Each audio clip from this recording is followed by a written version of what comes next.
হরিণ, এই হরিণ, একটু দাঁড়া তো। এত তাড়াতাড়ি কোথায় যাচ্ছিস? বৃষ্টি পড়ছে, আল পিচ্ছিল, পড়ে গেলে কিন্তু আমাকে ধরে তুলতে হবে। তোকে তোলার মতো জোর এখন আর এই হাতে নেই রে। তুই আসছিস নাকি? ভাবলাম আজকে বৃষ্টি দেখে তুই বাড়িতেই শুয়ে থাকবি। ক্লাস 4-এ যখন বর্ষার দিনে স্কুল কামাই দিতিস বলে মাস্টারমশাই তোকে কান ধরে দাঁড় করিয়ে রাখতেন। তোর মা স্কুলে এসে মাস্টারমশাইকে বলতেন ছেলেটা একটু অলস, আপনি ধরে রাখবেন। সে কি আর ভুলতে পারি? মাস্টার মশাই অমলবাবু কি কড়া মানুষ ছিলেন, কিন্তু মনটা একদম নরম। আমি কান ধরে দাঁড়িয়ে থাকতাম আর তুই পেছন থেকে আমার দিকে তাকিয়ে চোখ টিপতিস। সেদিনের কথা মনে পড়লে এখনো হাসি পায় রে। সে কবেকার কথা, কত বছর হয়ে গেল বলতো। আমরা দুজন মিলে এই মাটিতে খেলেছি, ঝগড়া করেছি, আবার পরের দিনই একসঙ্গে পুকুরে ঝাঁপ দিয়েছি। বর্ষা এলে মনটা ভরে যায়, মাটিতে জল পড়লে যেন মনে হয় পৃথিবীটা নতুন করে সাজছে। ঠিক বলেছিস, বর্ষা মানেই নতুন শুরু। দেখ ধানের চারাগুলো কেমন মাথা তুলে দাঁড়াচ্ছে। তোর জমির ধান এবার ভালো হবে রে, আমার মন বলছে। সত্যি চারাগুলো কেমন সতেজ। চল একটু ঘুরে আসি পুরো জমিটা, তারপর ফেরার পথে চা খাবো। আজ আমি চায়ের খরচে দেবো, তর্ক করিস না। চল চল, তোর সঙ্গে হাঁটতে হাঁটতে গল্প করলে সময় কোথা দিয়ে চলে যায় বুঝতেই পারি না। তবে চায়ের খরচ আমিই দেব, তুই কতবারও দিয়েছিলিস। নন্দিনী, এদিকে দেখ, কচুরিপানার ফুলগুলো কেমন সুন্দর বেগুনি রং হয়েছে। বর্ষার জলে ভিজে যেন আরো উজ্জ্বল লাগছে। চল কয়েকটা তুলে মালা বানাই। ছোটবেলায় তুই আর আমি এই খাল পাড়ে বসে ঘন্টার পর ঘন্টা মালা বানাতাম, মনে আছে? হ্যাঁ মনে আছে তো। সেই সময় তো আমাদের কোনো চিন্তাই ছিল না, কোনো তাড়া ছিল না, শুধু খেলা আর হাসি। এই ফুলগুলো দেখলে সেই সব দিনের কথা মনে পড়ে যায়। আর একটা কথা বলি, সেবার তুই একটা মালা বানিয়ে স্কুলের টিচারকে দিয়েছিলি। টিচার এত খুশি হয়ে তোকে জড়িয়ে ধরেছিলেন, সেটা মনে আছে? হ্যাঁ মনে আছে। সুতো তো আনিনি, কিন্তু কচুরিপানার ডাঁটা দিয়েই গাঁথা যাবে। আমাদের মা শিখিয়েছিলেন, মনে আছে? উনি বলতেন প্রকৃতি নিজেই সব দিয়ে দেয়, শুধু চোখ মেলে দেখতে হয়। গতকাল দেখলাম উঠোনের শিউলি গাছটায় প্রথম কুঁড়ি ধরেছে। বাবা সেটা দেখে চুপচাপ হাসছিলেন, ভাবছিলেন আমি দেখিনি। তোর বাবা সত্যিই খুব ভালো মানুষ, আমার মামাও তাই বলেন। মামা বলেন হরেন কাকার মামা ছোটবেলা থেকে একসঙ্গে বড় হয়েছেন। দুজনের মধ্যে কোনোদিন কোনো ভেদাভেদ ছিল না। একজনের সুখে অন্যজন খুশি, একজনের কষ্টে অন্যজন পাশে দাঁড়ায়। এরকম বন্ধুত্ব এখন কোথায় পাবে? ঠিক বলেছিস, বন্ধুত্বটা আসলে পরিবারের মতোই। আমাদের দুই পরিবার তো এক পরিবারের মতোই। তোর মামা আমার বাবার মতোই, আর আমার বাবা তোর মামার মতোই। চল আরও কয়েকটা ফুল তুলি, একটা মালা তোর মামাকেও দেব। হ্যাঁ চল। আর এদিকে দেখ, ও যে দুজন বসে চা খাচ্ছেন, কেমন শান্তি লাগছে দেখতে, তাই না? ওদের দেখলে মনে হয় বন্ধুত্বটা আসলে কি জিনিস। দেখ গোপাল, ছেলে মেয়েগুলো কি আনন্দ করছে, কাগজের নৌকা ভাসাচ্ছে বৃষ্টির জলে। আমরাও তো ঠিক এরকমই করতাম, মনে আছে? সে আর মনে থাকবে না? নৌকা ভাসাতাম আর দূরে চলে গেলে আমরা দুজন মিলে দৌড়ে দৌড়ে ধরতাম। সেই আনন্দটা আজও ভুলিনি। এই বাচ্চাগুলোকে দেখ, ওদের চোখে কি নিষ্পাপ আনন্দ। এই বয়সটাই সবচেয়ে ভালো, কোনো চিন্তা নেই, কোনো হিসেব নেই। বৃষ্টি পড়ছে তো নৌকা ভাসাও, রোদ উঠলো তো মাঠে দৌড়াও। আমরা বড় হয়ে কত কিছু শিখলাম, কিন্তু এই সরল আনন্দটা কোথায় যেন হারিয়ে ফেলেছি। জানিস হরিণ, আমার মনে হয় আমাদের গ্রামটাই আলাদা। এখনকার মানুষ এখনো একসঙ্গে থাকে, একসঙ্গে হাসে। শহরে গেলে মানুষ একা হয়ে যায়, কিন্তু এখানে প্রতিটা আনন্দ ভাগ করে নেওয়া যায়।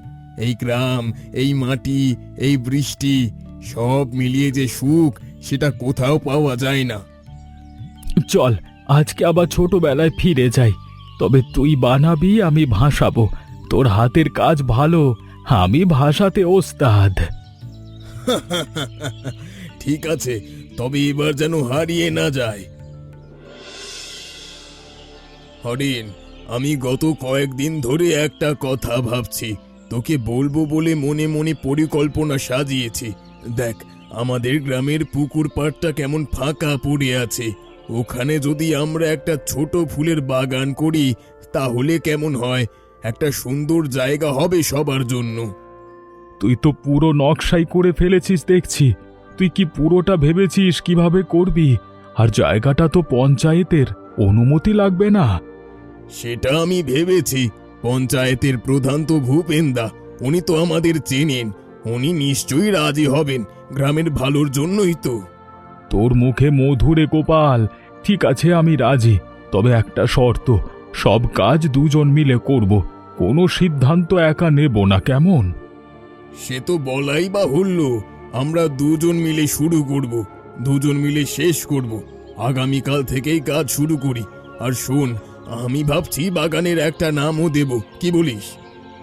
নাম? হ্যাঁ, সেটা পরে ঠিক করব, আগে বাগানটা দাঁড় করাই, তারপর নাম। চল চল, আজকে থেকে আমরা শুধু কৃষক না, মালিও বটে। গোপাল, এটা কি করলি? আমরা তো ঠিক করেছিলাম গোলাপের চারাগুলো পুকুরের পূর্ব দিকে লাগাবো, কিন্তু দেখছি চারাগুলো পশ্চিম দিকে চলে গেছে। তুই কি আমাকে না বলেই সরিয়ে দিলি? আমরা কথা দিয়েছিলাম সব কাজ দুজন মিলে করব, কোনো সিদ্ধান্ত একা নেব না। আমি তো কিছু সরাইনি রে। আমি গতকাল এখানে এসে শুধু জল দিয়ে গেছি। চারা সরানোর তো কোনো প্রশ্নই ওঠে না। তুই কেন ভাবছিস আমি করেছি? আমি কি কখনো তোকে না বলে কিছু করেছি এতদিনের একেবারেও? বাতাসে চারা সরে যায় না গোপাল, চারাগুলো মাটি সহ তুলে অন্য জায়গায় পুঁতে দেওয়া হয়েছে। এটা কেউ ইচ্ছে করেই করেছে, তুই ছাড়া এই বাগানে আর কে আসে? হরেন, তুই আমাকে বিশ্বাস করছিস না? এতদিনের বন্ধুত্বের তোর কি একটুও বিশ্বাস নেই যে আমি তোকে না বলে কিছু করব না? আমি সত্যি বলছি, আমি চারা সরাইনি। কিন্তু তুই যদি আমার কথা নাই বিশ্বাস করিস তাহলে আমার আর কিছুই বলার নেই। আমি চোখের সামনে যা দেখছি সেটাই বলছি। যাক, এ নিয়ে আর কথা বাড়াতে চাই না। আমি যাচ্ছি। হরেন, একটু শোন অন্তত। পরে কথা হবে। নন্দিনী, তুই কি লক্ষ্য করেছিস বাবা আর তোর মামা গত কয়েকদিন ধরে কথাই বলছে না? আগে তো প্রতিদিন সকালে দুজন একসঙ্গে জমিতে যেতেন, খালের পাড়ে বসে চা খেতেন, হাসতেন, গল্প করতেন। আজকাল বাবা একা একাই বেরিয়ে যান, ফিরে এসে চুপচাপ বসে থাকেন। আমিও খেয়াল করেছি, মামাও আজকাল চুপচাপ থাকেন। আগে সন্ধ্যায় গিটার বাজাতেন, গান গাইতেন, এখন সন্ধ্যা হলে চুপ করে বাগানের দিকে তাকিয়ে বসে থাকেন। আমি একদিন জিজ্ঞাসা করেছিলাম, মামা কি হয়েছে? মামা বললেন, কিছু না, একটু মন খারাপ। গ্রামের মানুষও অবাক হচ্ছে। গতকাল চায়ের দোকানে রতন কাকু বলছিলেন, হরেন আর গোপালকে আলাদা আলাদা দেখলে মনে হয় গ্রামটা যেন অচেনা লাগছে। সত্যিই তো, ওরা দুজন ওই গ্রামের প্রাণ। ওদের দেখে সবাই শিখেছে বন্ধুত্ব কাকে বলে। আমরা কি কিছু করতে পারি না? আসল ঘটনাটা কি হয়েছে এটা তো জানতে হবে। না জেনে মাঝখানে ঢুকলে হয়তো আরো জটিল হয়ে যাবে। তুই কি বাবার কাছ থেকে কিছু জানতে পারবি? চেষ্টা করব, তবে বাবা এসব নিয়ে সহজে মুখ খোলেন না। ধীরে ধীরে জানতে হবে। তুইও মামার কাছ থেকে একটু জানার চেষ্টা কর। আমরা যদি দুদিক থেকে জানতে পারি তাহলে বুঝবো আসলে কি হয়েছে। হ্যাঁ, আমি আজ রাতেই মামার সঙ্গে কথা বলবো, দেখি কিছু বলেন কিনা। হরেন, এত বৃষ্টিতে একা জমিতে কাজ করছিস কেন রে? শরীর খারাপ করবে তো। আর গোপাল কোথায়? তোরা দুজন তো সব সময় একসঙ্গে থাকিস, আজকাল দেখছি তোকে একা একা ঘুরে বেড়াতে, আর গোপালকেও একা। রমেশ কাকা, কিছু হয়নি বিশেষ, শুধু একটু মনোমালিন্য হয়েছে। আমরা দুজন মিলে বাগান করছিলাম, কিন্তু গোপাল আমাকে না জানিয়ে কিছু চারা সরিয়ে অন্য জায়গায় লাগিয়ে দিয়েছে। আমরা কথা দিয়েছিলাম সব কাজ একসঙ্গে করব, সে কথা ও রাখেনি। আমার কষ্ট এই জায়গায়। হরেন, তুই কি গোপালকে শান্ত মাথায় জিজ্ঞেস করেছিস? মানে একটু ধৈর্য ধরে, রাগ না করে ওর কথাটা পুরো শুনেছিস? অনেক সময় আমরা চোখে যা দেখি সত্যই সেটা মনে করি, কিন্তু পুরো ঘটনা না জেনে সিদ্ধান্ত নিলে ভুল হতে পারে। কাকা, আমি হয়তো একটু তাড়াহুড়ো করে ফেলেছি, কিন্তু এখন ওর কাছে গিয়ে কি বলবো? লজ্জা করে কাকা, ও কি ভাববে আমি প্রথমে দোষ দিলাম, এখন আবার ভালো মানুষ সাজতে আসছে। লজ্জা বন্ধুত্বের চেয়ে বড় নয়। আর গোপাল তোকে চেনে, সে জানে তুই কেমন মানুষ। একটু আবেগের মাথায় ভুল করে ফেলেছিল সেটাও বুঝবে, কিন্তু যত দেরি করবি দূরত্বটা তত বাড়বে। তুই একবার ভেবে দেখ, গোপাল ছাড়া তোর একটা দিনও তো কাটতো না, আর কাজে আজকে কটা দিন কাটালি ওকে ছাড়া, কেমন লাগছে? সত্যি বলতে কাকা, খুব একটা লাগছে না। সকালে জমিতে যাই, মনে হয় ও ডাকবে পেছন থেকে, কিন্তু কেউ ডাকে না। চায়ের দোকানে একা বসি, মনে হয় ও এসে পাশে বসবে, কিন্তু ও আসে না। তাহলে আর দেরি করিস নে রে, যা যা গোপালের কাছে যা। মিতা, এই মিতা, শোন, আমি একটা জিনিস জানতে পেরেছি, তুই শুনলে চমকে যাবি। আজ সকালে পুকুর পাড়ে ফুলে জল দিতে গিয়ে টুকু আর মনিয়ার সঙ্গে দেখা হলো। আমি ওদেরকে জিজ্ঞাসা করলাম, তোরা কি প্রতিদিন এখানে খেলতে আসিস? টুকু বলল, হ্যাঁ দিদি, আমরা রোজ আসি। সেদিন আমরা বাগানে খেলতে গিয়ে কয়েকটা গাছের চারা তুলে অন্য জায়গায় লাগিয়ে দিয়েছিলাম।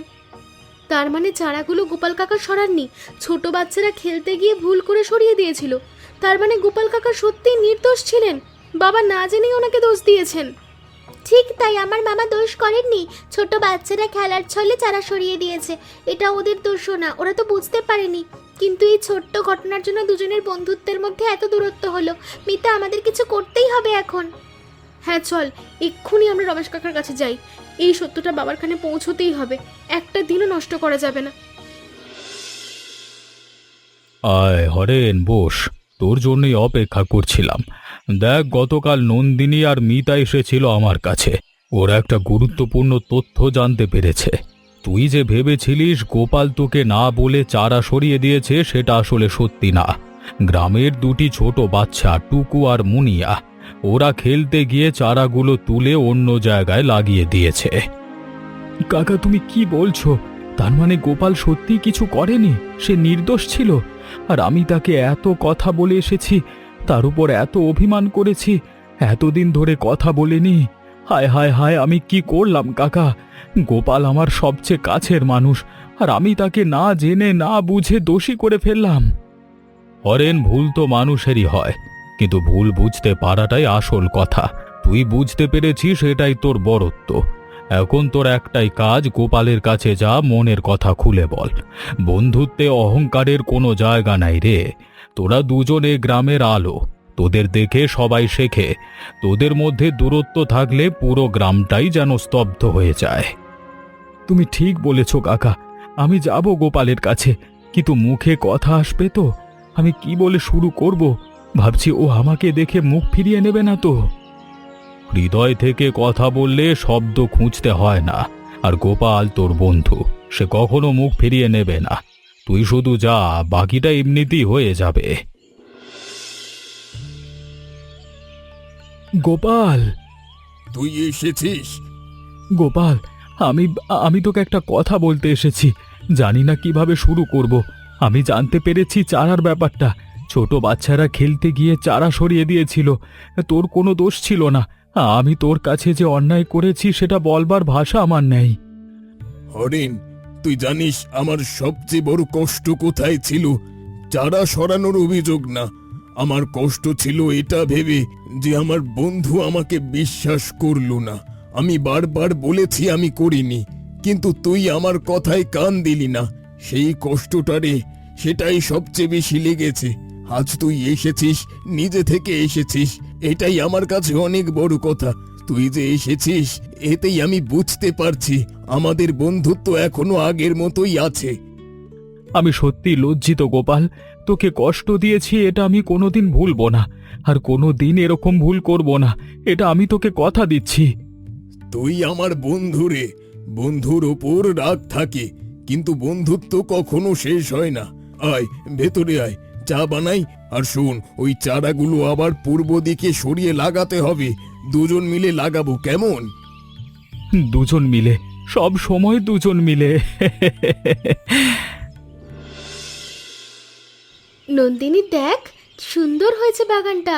বাবা আর তোর মামা মিলে কত যত্ন করে গড়ে তুলেছেন। প্রতিদিন সকালে দুজনে এসে জল দিতেন, আগাছা পরিষ্কার করতেন, মাটি খুঁড়তেন। দুজনের চোখে কি আনন্দ ছিল দেখেছিস? সেই আনন্দটা দেখে আমার মনটা ভরে যেত। এখন দেখ, পুরো বাগান রঙে রঙে ভরে গেছে। গতকাল বাবা বাড়ি ফিরে মাকে বলছিলেন আজ প্রথম গোলাপ ফুটেছে লাল টকটকে, দেখলে তোর মনটা ভালো হয়ে যাবে। মা হাসছিলেন, বলছিলেন তুমি আর গোপাল মিলে যা করো সবই ভালো হয়। সত্যি এত সুন্দর বাগান আমি আগে কখনো দেখিনি। আর শুধু বাগান না, দুজনের বন্ধুত্বটাও যেন আবার ফুলের মতো ফুটে উঠেছে। সেদিনের সেই ভুল বোঝাবুঝি আজ দেখলে মনে হয় কত ছোট একটা ঘটনা ছিল, কিন্তু সেটাই বড় হয়ে দাঁড়িয়েছিল। ভালোই হলো, সবকিছু ঠিক হয়ে গেছে। ঠিক বলেছিস, কখনো কখনো ভুলগুলোও একটা সুন্দর গল্পের জন্ম দেয়। চল মালাটা শেষ করি, বাবা আর কাকা আসতেই দরজায় মালা পরিয়ে দেব। আজ এই বাগান শুধু বাবা আর কাকার না, এটা পুরো গ্রামের। গোপাল, আজকে সবার সামনে আমি একটা কথা বলতে চাই। এই বাগানটা আমাদের দুজনের স্বপ্ন ছিল, কিন্তু মাঝখানে আমার একটা ভুলের জন্য সেই স্বপ্নে ফাটল ধরেছিল। আমি না জেনে না বুঝে তোকে দোষ দিয়েছিলাম।